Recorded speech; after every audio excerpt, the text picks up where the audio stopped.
ঈদের পরে আজও কর্মস্থলে ফিরছেন মানুষ। লঞ্চে দেখা গেছে উপচে পড়া ভিড়। এ বিষয়ে বিস্তারিত জানাতে পটুয়াখালী নদীবন্দর থেকে সরাসরি যুক্ত হচ্ছেন সহকর্মী শিকদার জোবায়ের হোসেন।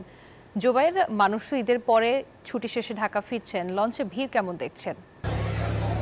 ঈদের ছুটি শেষে কর্মস্থলে ছুটছেন বাড়িতে বেড়াতে আসা মানুষ। আমরা দেখতে পাচ্ছি গত 2 দিন ধরে এই লঞ্চ ঘাটে একদম ব্যস্ততম লঞ্চ ঘাটে পরিণত হয়েছে।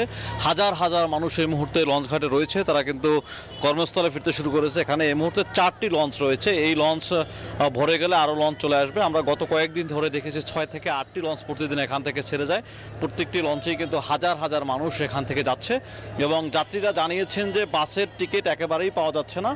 বাসের টিকিট সংকটের কারণে লঞ্চ যাত্রায় মানুষের এখন একমাত্র ভরসা হয়ে দাঁড়িয়েছে। কোনো রকমের জন্য কোনো ভোগান্তির শিকার না হয় যাত্রীরা, সেজন্য এখানে আইন শৃঙ্খলা বাহিনী কাজ করছেন, প্রশাসন কাজ করছেন, জেলা প্রশাসন কাজ করছেন। অতিরিক্ত ভাড়া যাতে লঞ্চে আদায় করা না হয় সেজন্যও কিন্তু প্রশাসন কাজ করছেন। বিশেষ করে দক্ষিণ অঞ্চলের মানুষ, বেশিরভাগ মানুষই কিন্তু লঞ্চ যাত্রার উপরে নির্ভরশীল এবং খুবই আরামদায়ক ও স্বাচ্ছন্দ্য বোধ করার কারণেই কিন্তু বেশিরভাগ মানুষ লঞ্চে যাতায়াত করে থাকে। ঈদের 10 দিন আগ থেকে শুরু করে ঈদের পরেও 10 থেকে 15 দিন পর্যন্ত এভাবে কিন্তু ব্যস্ততম বন্দর হিসেবে পরিণত হয় পটুয়াখালীর এই লঞ্চঘাট এলাকা। সকাল থেকেই কিন্তু যাত্রীরা এখানে ভিড় করতে শুরু করেছে।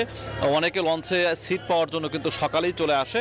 তবে এখানে যে লঞ্চ কর্তৃপক্ষ রয়েছে তাদের বিরুদ্ধে অভিযোগ রয়েছে যে ভিতরে যে স্টাফরা রয়েছেন তারা ডেকের যে জায়গা সেখানে তোষক বিছিয়ে জায়গা দখল করে রাখে, এরকম অভিযোগ কিন্তু যাত্রীরা করেছেন। এবং যাত্রীরা বলছেন যে বিগত দিনের চেয়ে এবারে লঞ্চ যাত্রা কিছুটা আরামদায়ক হয়েছে, ভোগান্তি কিছুটা কমেছে এবং সংশ্লিষ্ট কর্তৃপক্ষ জানিয়েছেন যে তারা কার্যকরী পদক্ষেপ নিচ্ছেন কোনো রকমের কোনো দালালের খপ্পরে যাতে না পড়ে এবং কেবিন বাণিজ্যর মধ্যে যেন কোনো যাত্রী না পড়ে সেজন্য তারা সেই ব্যবস্থা নিচ্ছেন এবং আইন শৃঙ্খলা বাহিনী এখানে কাজ করছেন। আমরা দেখতে পাচ্ছি যে ব্যাপক সংখ্যক যাত্রীদের ভিড় রয়েছে। যাত্রীরা বলছেন যে তারা বাসের টিকিট না পাওয়ার কারণে এবার লঞ্চে তাদের ভরসা। এতটুকু ছিল পটুয়াখালী নদী বন্দর এলাকা থেকে আমার কাছে এই মুহূর্তের সবশেষ।